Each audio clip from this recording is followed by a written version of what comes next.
This is KHTS News Director Michael Brown. Thank you, everyone, for joining us on this wonderful Wednesday morning. We have a very special guest for you here in studio. We have Congressman Mike Garcia. Congressman, thank you so much for joining us this Hey, morning. thanks, Michael. Thanks again for having me. So, how are you doing? Let's just start baseline. How are you? I'm doing great. The family and I have transitioned. We've been in office now for 9 months, and it's been a very rewarding experience. Lots of travel, obviously back and forth, but I was accustomed to that with my previous job, and you know what? It's a huge honor to be in this office and representing the people of the beautiful 25th congressional district. So happy to be there. There's been a lot of drama and some theatrics back east, but we're navigating that, and I think still serving in the best interest of our constituents. So it's been great. I think that's the understatement of the century to say there's been some A little drama. drama Yeah. over there. Sure. So, there's a lot I want to talk to you about this morning. Legislation, some other things, but before we do that, just talk to me a little bit more about what's been going on in Washington from your perspective over the past few weeks. You mentioned the drama and theatrics. Describe that a little bit for me. Yeah, and it's really the start of it really is anchored to an election season, right? And a lot of what we're seeing is the fallout from a very contentious election season in 2020. Polarizing personalities on both sides of the aisle, and I think overall just really an unwillingness from both parties, Republican and Democrats, to not work with each other and not try to bury hatchets or put the past in the past and move forward in the interest of the country.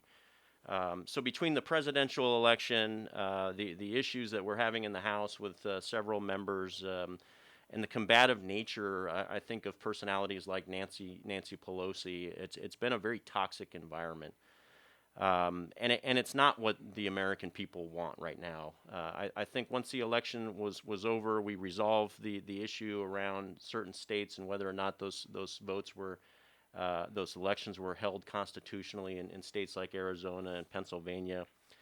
Once that was resolved, the American people were eager to get back to business and frankly focus on COVID, focus on small businesses and opening the schools and getting back online in the wake of a very tumultuous 2020. The impeachment was truly political. It was truly theatrics. There was no due process or due diligence underpinning any of the either the accusations or the process itself. And it was really just meant to be sort of one last gut punch to a president who wasn't even in office at this point. So obviously the Senate acquitted the president, and that hopefully is the last we hear of that whole ordeal, and we can actually move forward.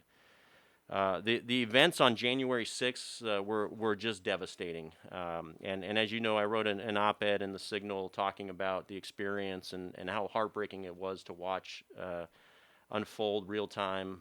It was not the appropriate response, and frankly, anyone who is either behaving that way or supporting the folks who were behaving that way, the storming of the Capitol was about as bad a display of patriotism that we could have imagined. It was not appropriate. I condemned it real time as it was happening. And I still do condemn it to this day, and we need to hold the individuals who broke through the police lines, broke through the structures on the Capitol, and roamed the halls of the people's house and did damage accountable. They need to be held personally accountable.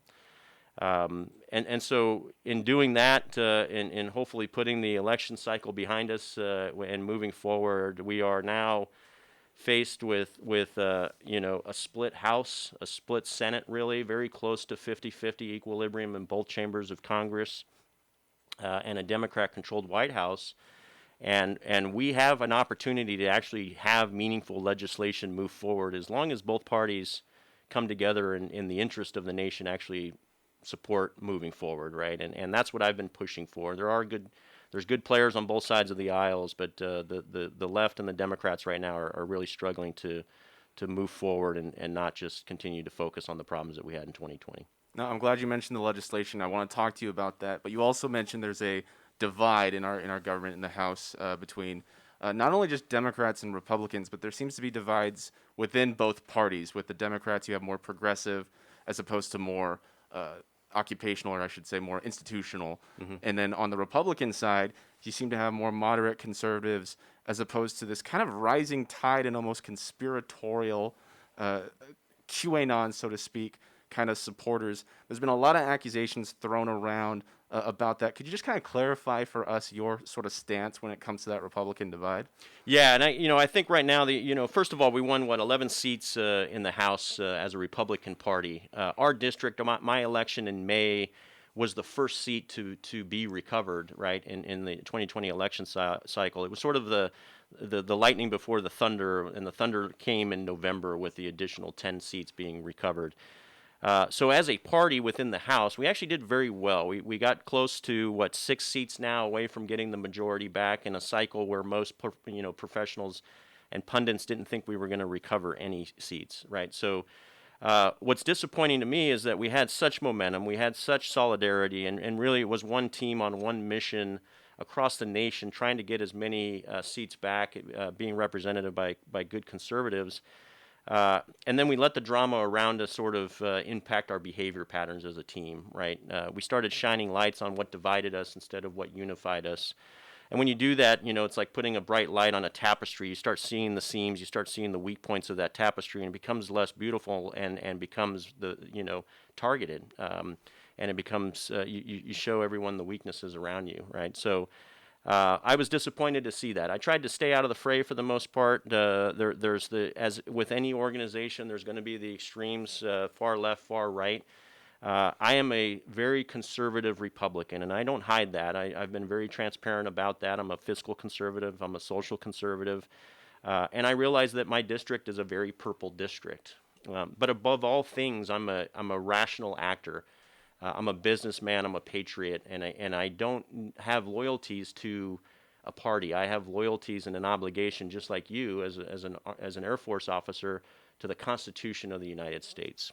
And so that's where my loyalties reside: to the Constitution, the country, and to our district, and to the constituents of this beautiful district.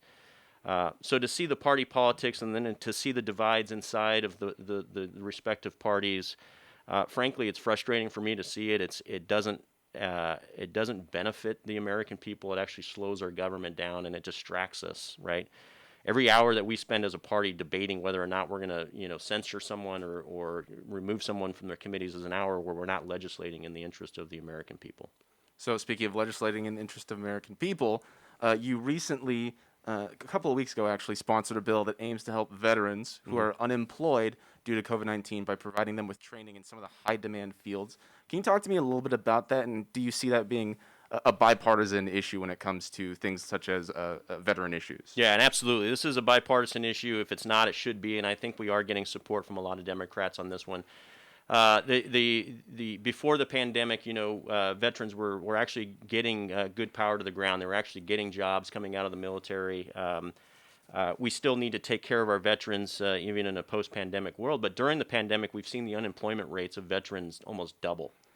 And as a veteran myself, this scares me because with a veteran, you have someone who's got the discipline, someone who's got the work ethic, and they are someone who, if they don't have the training, once they get the training, can be a very valuable asset to our small businesses out here, especially in the 25th district.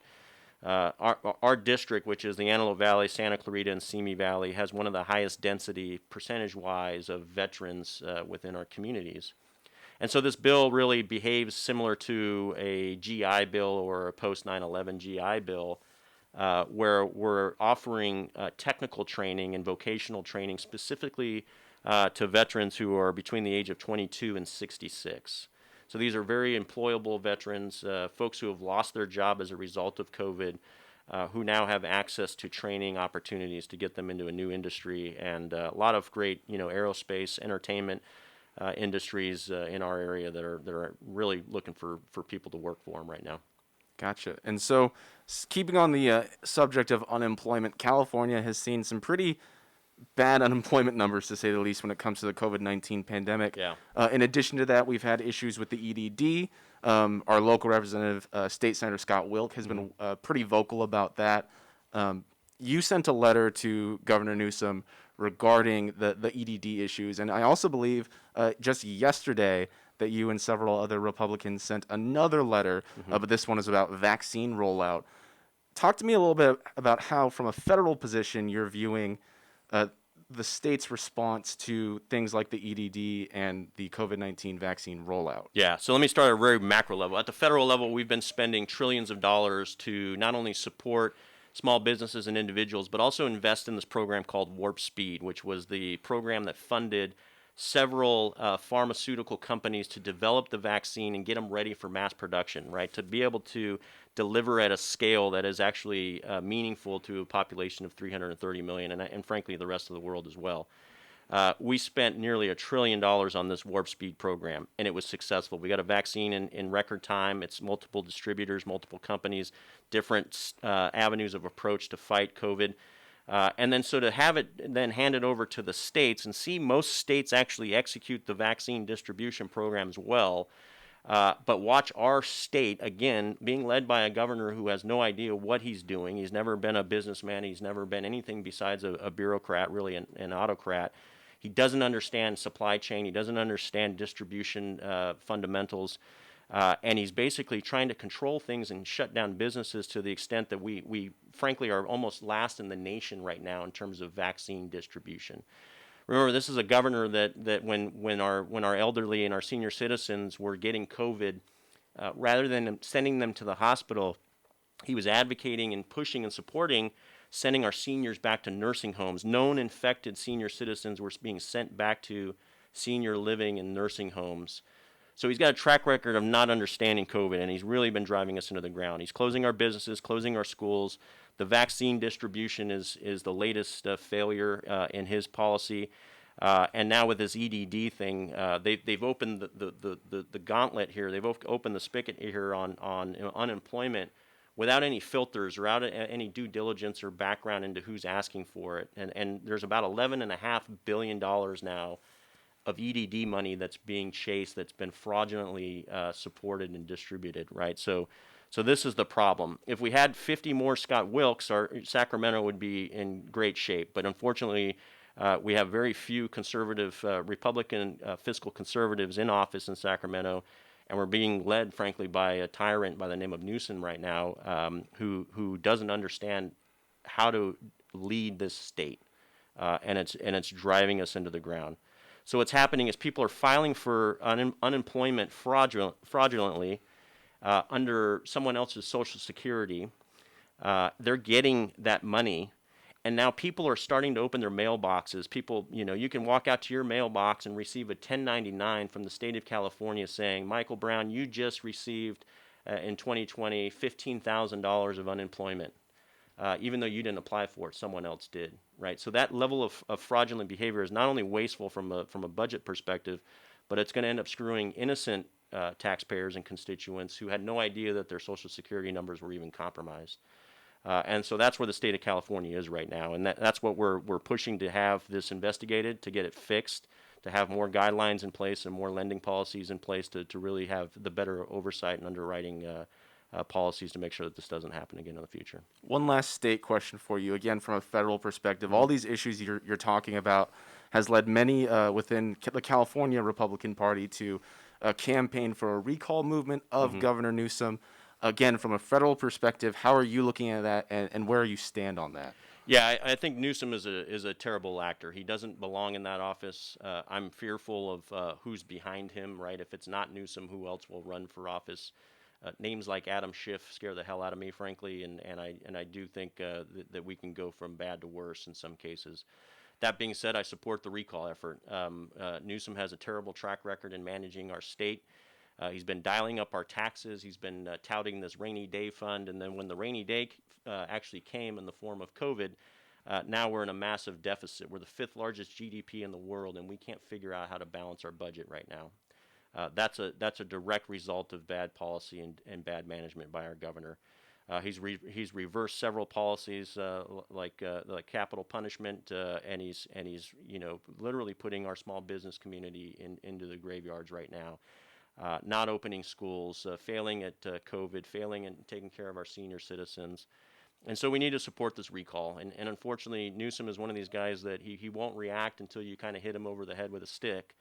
And that recall petition right now is that stick. And we've got to get him out and hopefully get enough signatures to have him removed in November. Now, you mentioned schools opening. We actually just learned yesterday that Los Angeles County hit the threshold, the 5-day threshold necessary to start reopening elementary schools for grades TK through 6 for in-person instruction for the first time in nearly a year. We have local elementary school districts that are going to be opening as soon as this coming Monday. You recently sent a letter to the president, current president, Joe Biden, about opening schools back up for in-person instruction across the country. Can you talk to me a little bit about that? And then a follow-up question to that would be, where do you see vaccinating teachers and students involved in the reopening of those schools? Sure. And so let's be clear, that threshold you talked about was a very arbitrary and frankly capricious threshold that was defined by local county officials who were 60 to 90 miles away from Santa Clarita, the Antelope Valley, and Simi Valley, right? So from day one, I was adamant that we should not be shutting our schools down. The science and the data that we saw coming out of the CDC showed that our kids in school and their teachers were not as vulnerable in school as they would be in other areas of our community. We did not need to shut down. All we were doing was changing the address of the risk and forcing kids to now do virtual learning in an environment where they had no oversight, forcing their parents to now stay home with them if they had a job that was still active, now to watch their kids at home. And to do this for nearly a year is probably the most dangerous form of child neglect that our nation has seen and been participating in. And so I've been adamant that we need to open our schools. I've got a 14-year-old and I've got a 4-year-old, and my 14-year-old was probably in the worst state of mind emotionally and mentally that I had ever seen him in. We hear stories. I visited Edwards Air Force Base a couple days ago, and there was a lieutenant colonel and his daughter, Iris Allen, killed herself back in November. This was a beautiful 14-year-old girl with a lot of potential, very smart, but she was getting buried in online education and getting bullied and cyberbullied on other platforms and social media.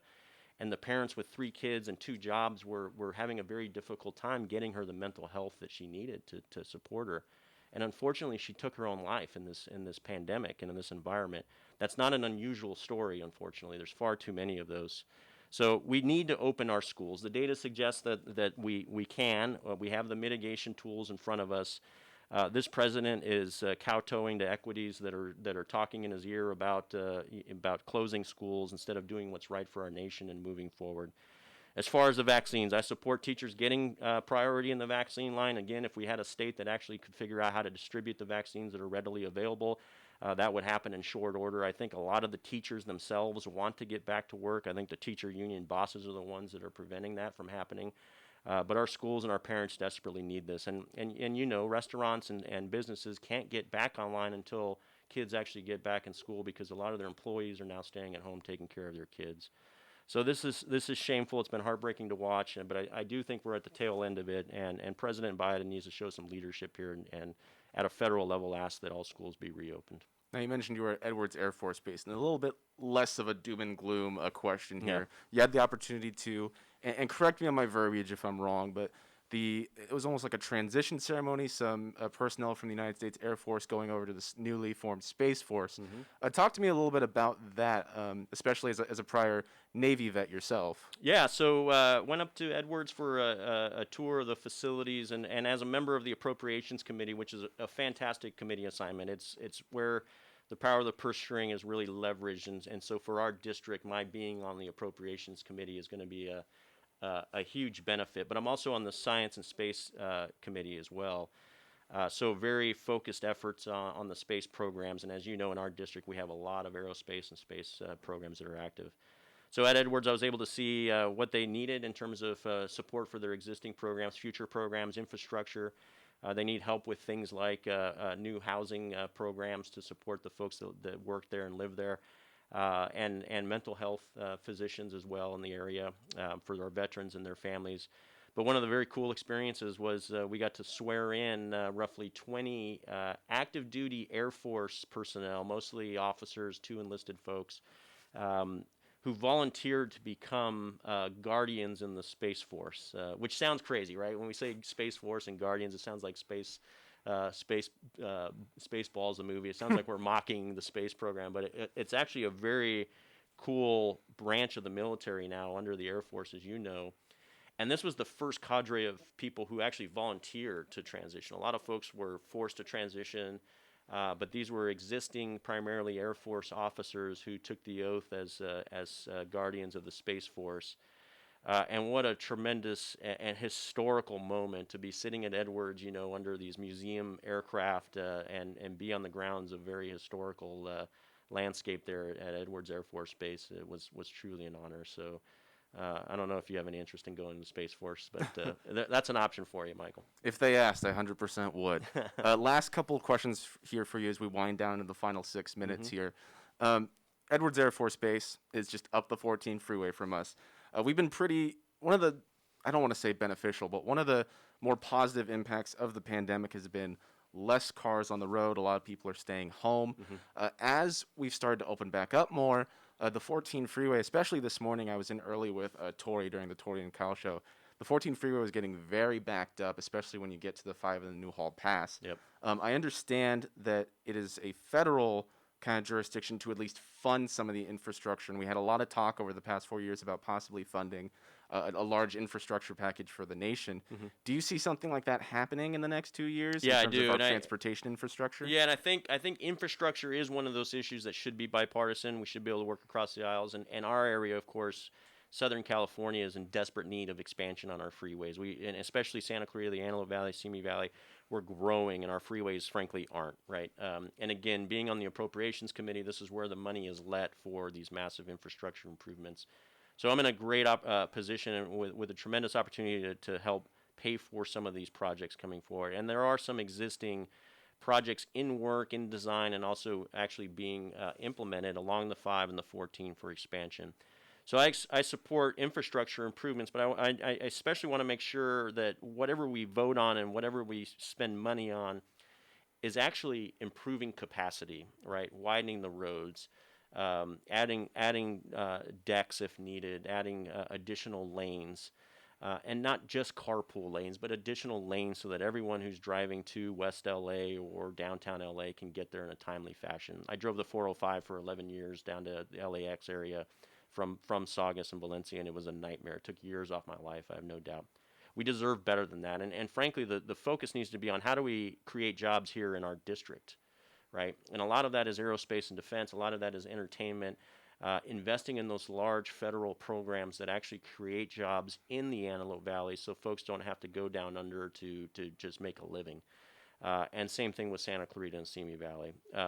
So widening infrastructure, we're going to invest in the Metro Rail as well. We need to kill programs like the bullet train that goes nowhere, right? In Central California, they're spending billions of dollars on this high-speed rail that will end up not doing anything or have any real ridership. And we don't need that right now. We need better highways, better freeways, better roads, and then investing in Metro Rail and expanding that so that it goes to places that are actually useful for us. In the final minute here, final question.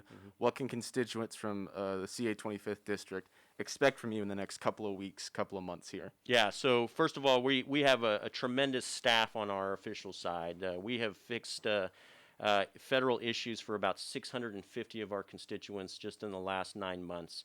So if folks need help with veterans issues, IRS issues, COVID relief, small businesses, we've had several roundtables for PPP training for small businesses. If you need help with unemployment, call our office. What takes you sometimes 2 to 3 months as a constituent can take us just a few hours if we make the right phone calls. So please don't bury yourself in the ground trying to fix a problem. Leverage my congressional office to do so. More importantly, you can count on me to communicate. I'm going to continue to do radio interviews like this, write op-eds. We're active on social media. My goal is to make sure that everyone in our district knows what's going on, where I stand on the issues. And you may not agree on everything. You may not agree on every vote, but you'll understand the rationale. And really, I want folks to just understand that you do have a rational, very logical businessman and veteran representing you in Congress right now. I am the no drama option. I'm doing what's best for the country and for our district at all times. And I'm looking forward to once again serving and serving this nation, but also this perfect district. So our offices are always open, and we are at their disposal. Awesome. Well, Congressman Garcia, thank you so much for joining us. It's always an honor to have you in here. Patty, our silent partner over here, thank you so much for board hopping. And everyone who's listening, thank you for tuning in, whether it be on air or on Facebook Live. This has been KHTS News Director Michael Brown signing off.